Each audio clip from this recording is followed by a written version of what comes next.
So it turns out finances and insurance sometimes isn't that much fun.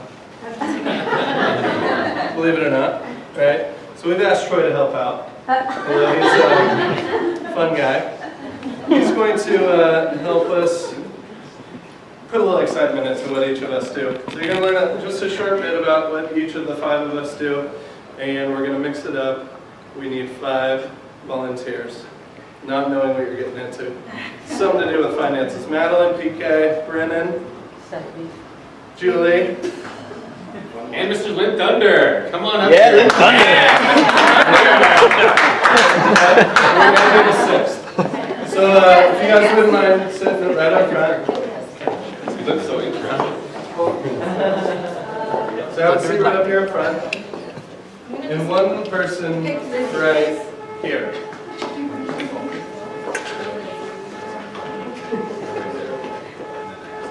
All right. Are you on the front? 30 seconds. What are you getting into?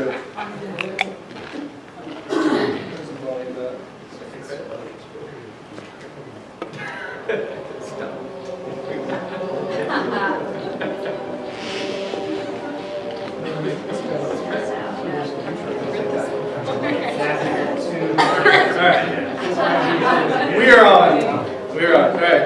Jason Swick's up first. Howdy, doody, boys and girls, and welcome to the only game show of its kind in the world. We've got some real singers coming up for you tonight. People might get rich, people might go bankrupt, but everyone will learn something. So, Johnny, who's our first professional?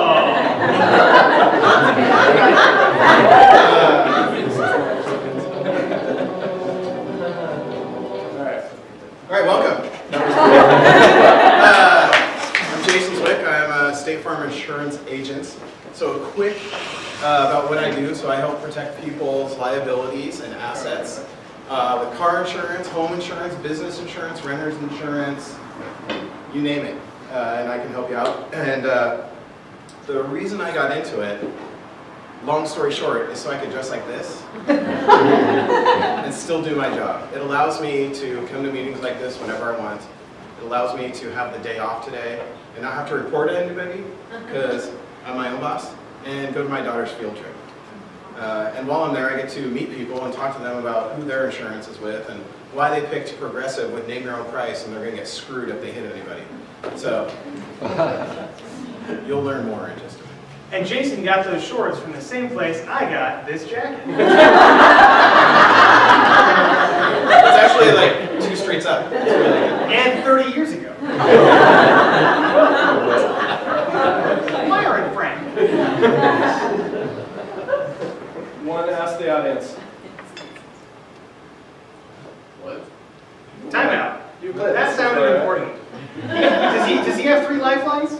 1 lifeline. He only has 1 lifeline, 4 and questions. it's ask the audience. All right. Your neighbor's tree falls on your house. Who is responsible for the damages? A, the neighborhood association. B, the beautiful city of Portland. C, your idiot neighbor. D, you idiot. Or E, no one. It was an act of God or some kind of a power, since Rotary is a non-denominational religious association. Do you have any thoughts? He says, you're an idiot. Final answer. Final answer. Is D. Show us. Bing.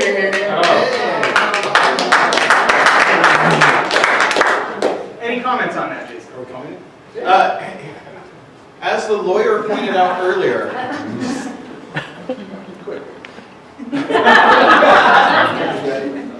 unless basically you send your neighbor a certified letter that says there's damage on that tree, it's going to hit my house, you're responsible for it because they couldn't do anything to stop it from falling. But a certified letter would get you out of that. Yeah, you have proof that you told them that that's an issue.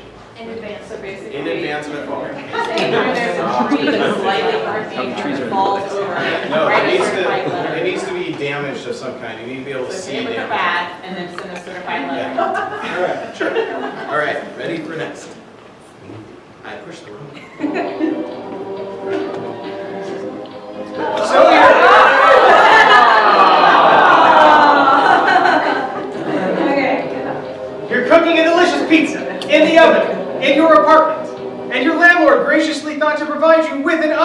for your apartment, but the oven catches the kitchen on fire. Who is responsible? The property management company, the pizza company, the oven manufacturer, your idiot landlord, or you? Are you saying E, you? Gosh, let me think. According to Jason, the answer is E, you! Circumstances from the lawyer, again, pointed out. Most cases, if you're cooking a pizza, I'll use a different example. You're cooking on the stove, you have a towel that hits the burner, catches the kitchen on fire. That is completely your responsibility. Same idea here, I was just going for something a little different. I like pizza, so I put pizza. Next. Okay. I got it. Absolutely true.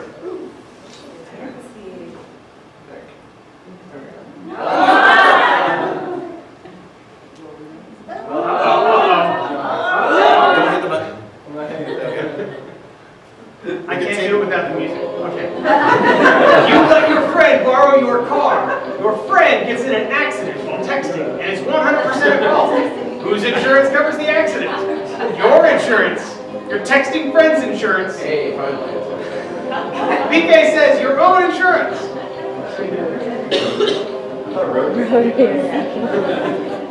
Hey. He's absolutely right. Yay. Yeah, you gave them permission, it's your fault on your insurance. So don't give them permission. Don't let people drive your car. Yes. Do you have any teenagers? After an ice storm, you sing a song. Yeah, after an ice storm, you have a sheet of ice on your driveway. UPS stops by to drop you off a package from Amazon.com and slips on the ice. Who's responsible for the UPS man's medical bills? He says it's him. That's bad. I'll let you think of it. I love it. Thank you for 31 years. Okay. You are correct, winner. Yay! You get all the way for each other. I don't even get free insurance. Thanks, Jason. Thanks. Thanks, PK. Tell him what he wants. There we go. Yay! It's a brewery gift card. I appreciate it. Okay, so who's next? Oh, I'm next, but I mean. Who's our next contestant? Lynn. Okay. When's your next party?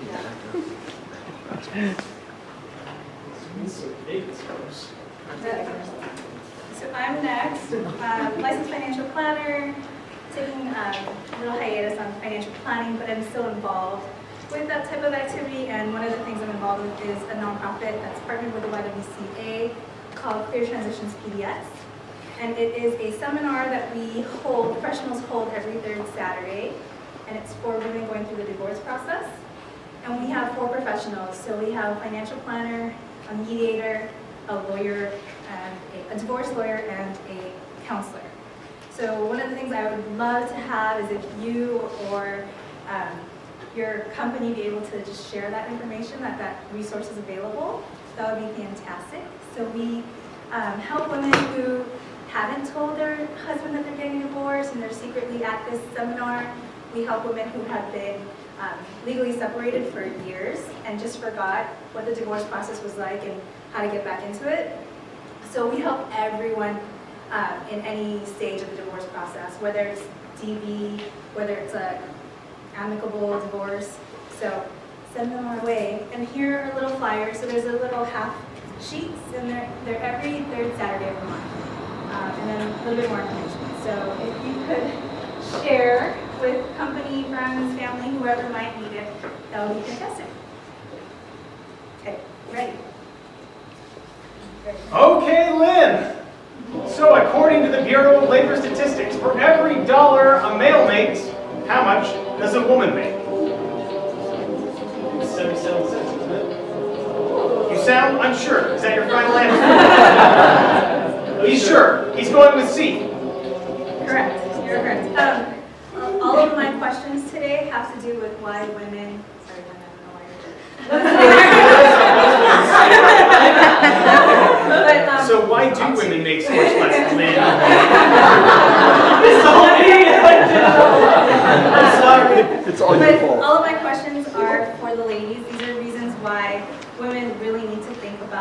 financial future and financial health and investing.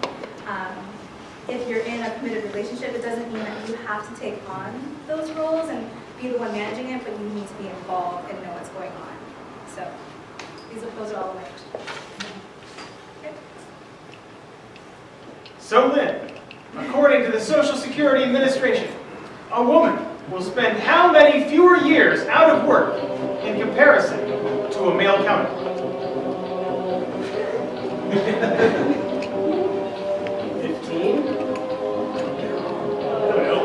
Let's see what the survey says. Is this your final answer? Pick the middle. Sorry, it's still good now. So it's 7 years. 7 years, typically on average, women will not be at work in comparison to.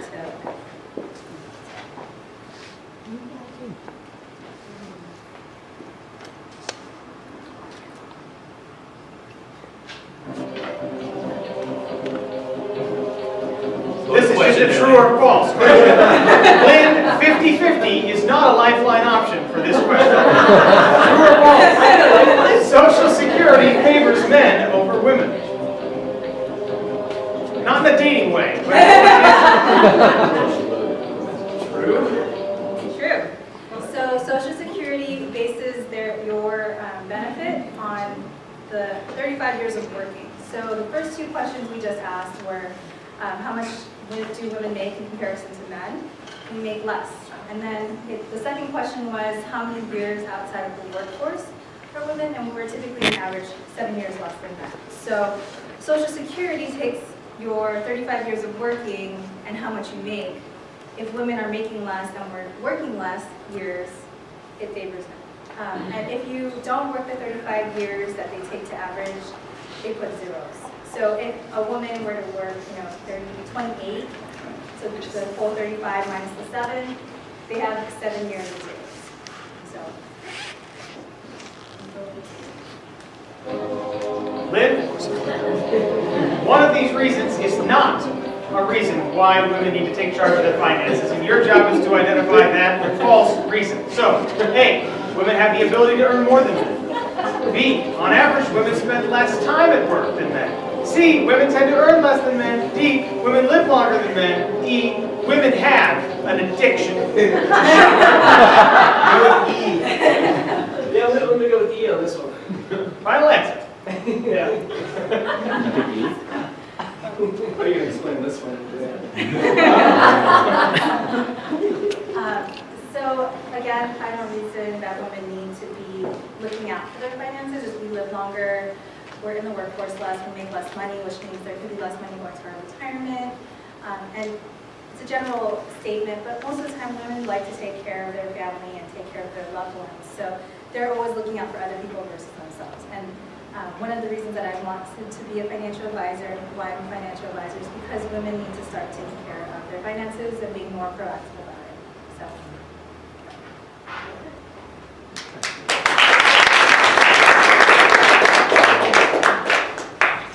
Shovlin. Hey everybody, I think many of you know me. Isaac, work for Pride Financial. It's fading away. And thank you, Lynn Thunder. Who's next? Grab a seat. Brennan? Alright. Because it would be fair if I could write this place. That's exactly what I Thanks for being your person. So I'm an independent financial planner, so very much like EJ, licensed financial planner, insurance, investments, and strategies. But I think an analogy tells all of you what I do a lot better. All of us, whether we know it or not, whether we've accepted it or not, are on a trip. This trip is life. This trip goes from something like Portland to New York. Each one of us are going to get to New York very different ways. Some of us will get there faster, some of us will get there slower. Some of us may not make it to New York. Sadly. Some of us will fly there, some of us will drive there. Some of us will stop in Vegas. Some of us will go through the mountains. The idea is each one of us will take a different route. And what we do is we sit down, we figure out what route you as a business owner, you as an individual, as a partnership are going, and we help you get there in the way that's most appropriate for you. So a number of those stops along the way are planned, some of them are not planned, and we have to be ready for all of them. So retirement, kids, college may be planned, injury, death, disability may not be planned. So that's essentially what we do. You ready? Just a little anecdote here. My wife and I recently attended a financial planning seminar put on by somebody different, where we learned that our best strategy for financial planning will be to invent a time machine so we can travel back in time about 15 years and begin saving for retirement then. So, Brennan, which of the following are not a component of your financial planning? Retirement planning, tax planning, estate planning, all of your debt management, or legal planning?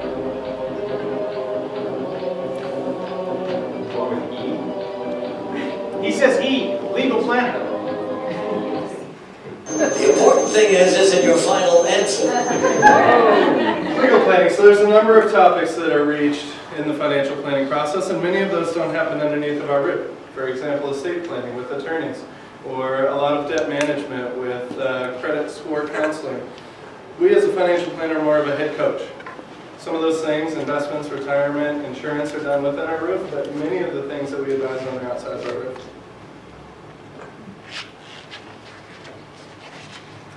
So Brennan, you remember watching that show Sesame Street? It was one of my favorite shows. He says C, Barclays.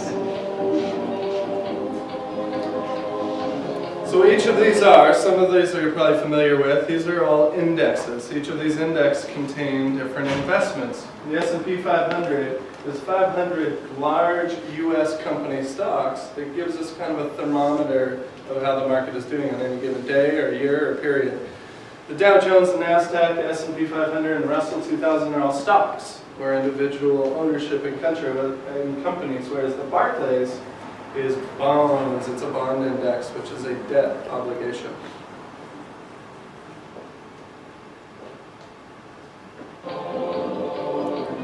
Brennan, which of the following accounts are not tax deferred? A Roth IRA, your friend Todd, an annuity, a simple IRA, or 401k?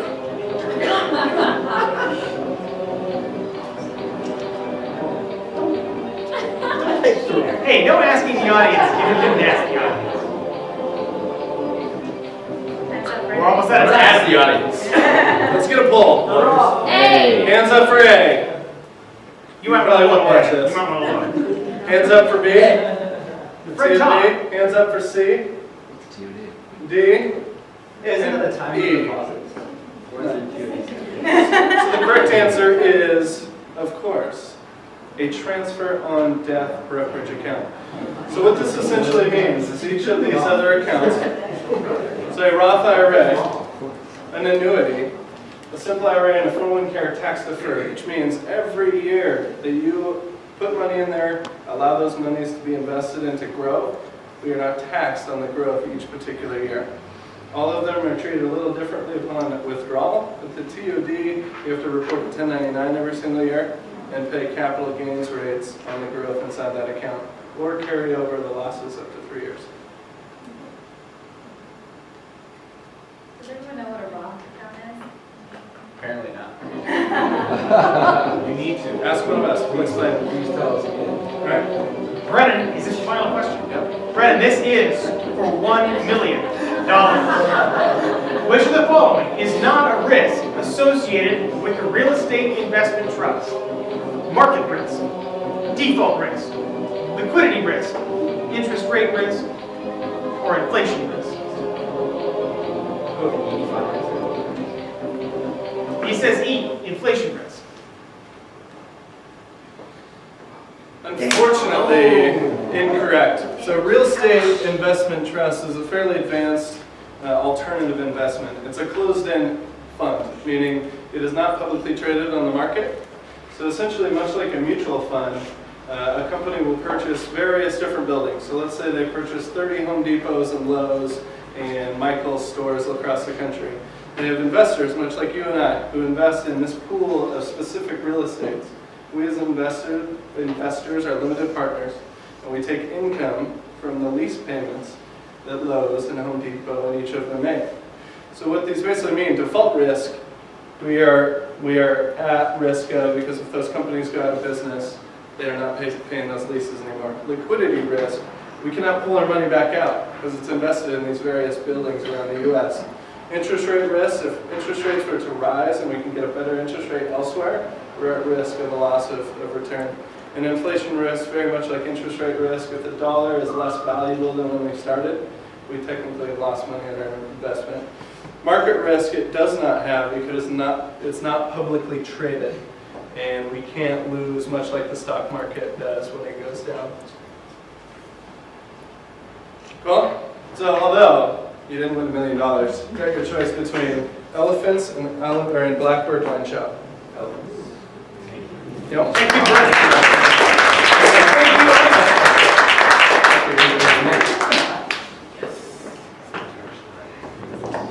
Ryko. Thank you. So my name is Micah Diaz. I am a mortgage banker with Umpqua Bank. Basically, if you need to buy real estate, I can help you buy real estate. I give you loans for that. Are you ready? I don't know. I'm ready.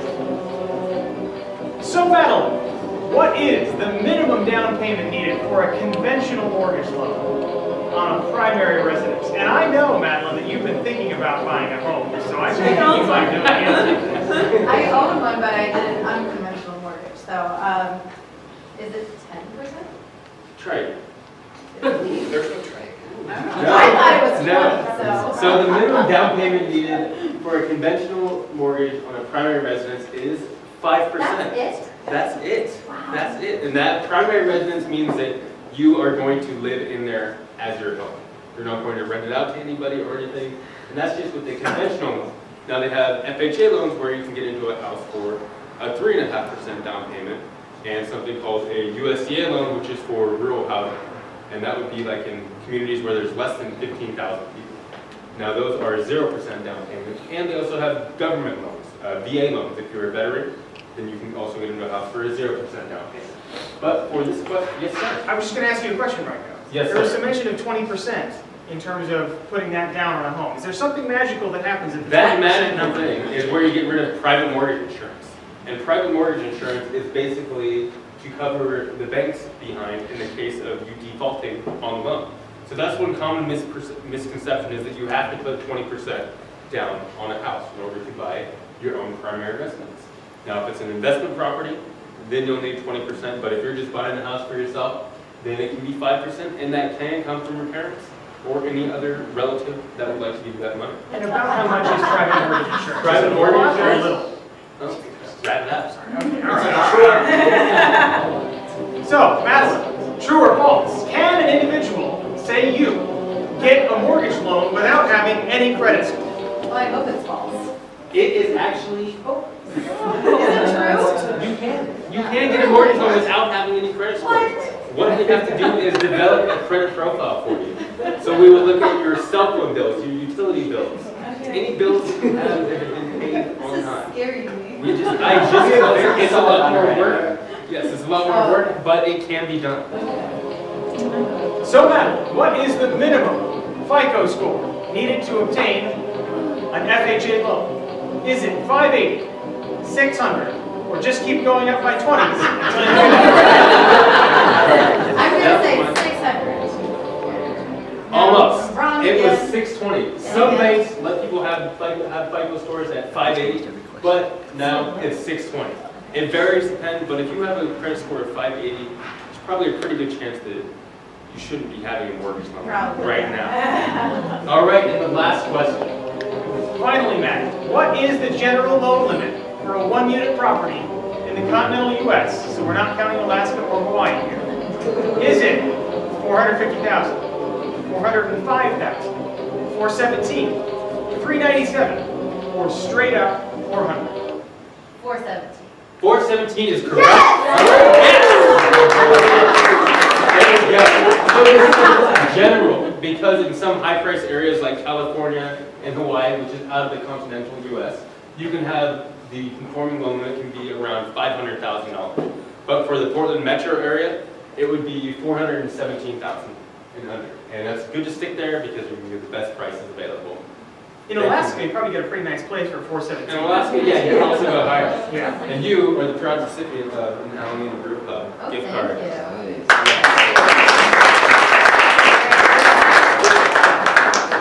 All right.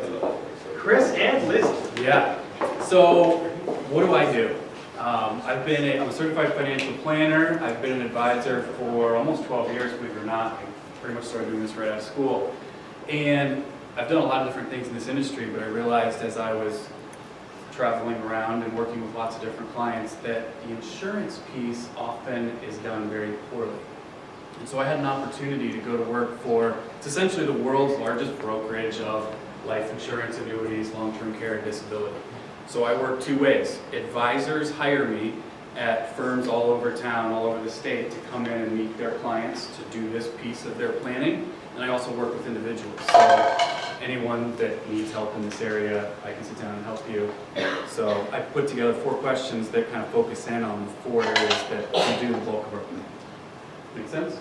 We're ready to go. Hopefully this will be pretty.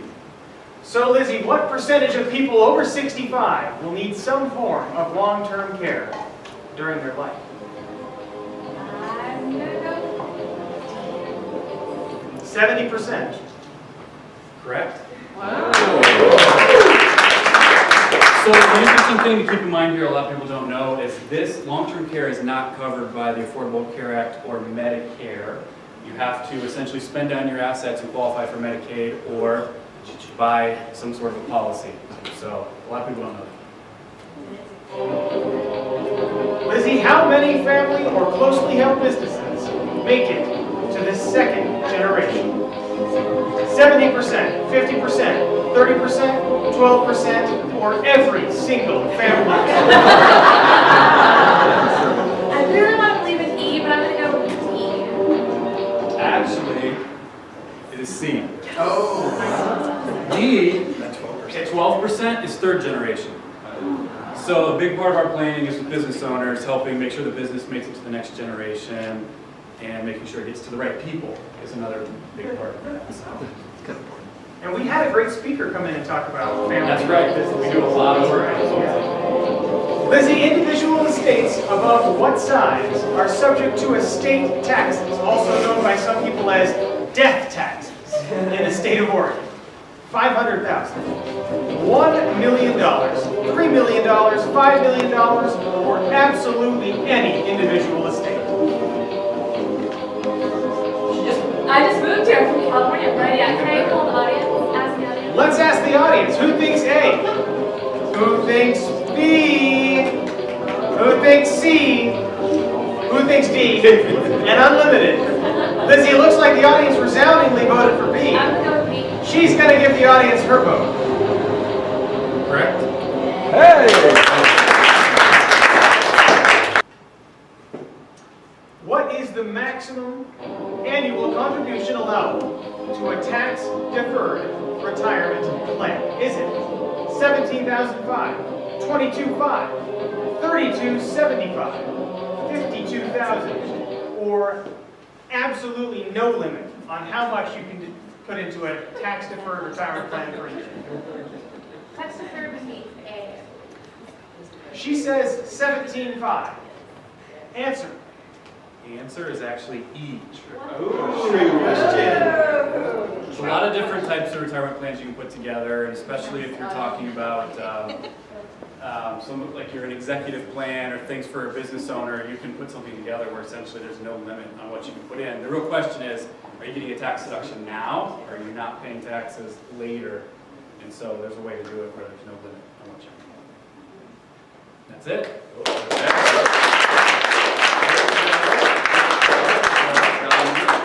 I had a quick question for Jason. Jason, come on over here. Come on over here. Jason, what is the #1 thing that attorneys and insurance have in common? We hate each other. No, that's not incorrect. The answer is nobody wants to think about it until it's too late and you need it. Okay. Thank you. Thank you.